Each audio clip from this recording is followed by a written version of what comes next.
столун коет. Надира оор столду көтөрө албагандыктан ага дайыма кошуналары жардамга келишчү.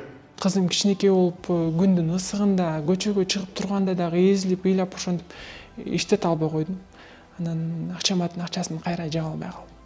Наристе кызы менен жалгыз калган Надира өзүнүн чакан бизнесин иштетиш үчүн Акчаматтын терминалдарынан 10 000 сомдон 3 ирет карыз алган.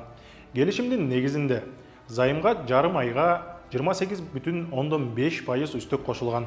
Надира кечиги батса дагы Акчаматка карыздын төккөн. 31 августта келген билдирүүгө караганда, зайым үстөк пайыз менен кошо 12,850 сомго жеткен. Бул карызды жабыш үчүн Надира эжесинен карызга акча алат. Бирок эжесинин карызын жабыш үчүн кайра эле ошол Акчаматтан карыз алган. 10 000 алдым. 10 000 алганда 10,225 сом кошуп төлөш керек болчу. 2,225 кошуп төлөш керек болчу. Анан 15 күнгө. Анан ал жактан 15 күндө жаба албай калдым ал карызымды. Ал карызым дагы өсүп кетти. 16 000 менен жаптым. Үстүнө кошуп, эжеден алып. Анан эженин карызын алыш керек болуп, кайра эле Акчаматтан карыз алыш керек болду. Ошентип. Акыркы алганым 17 сентябрда алгам 10 000. Азыр 15 күнгө алгам аны дагы. Азыр болсо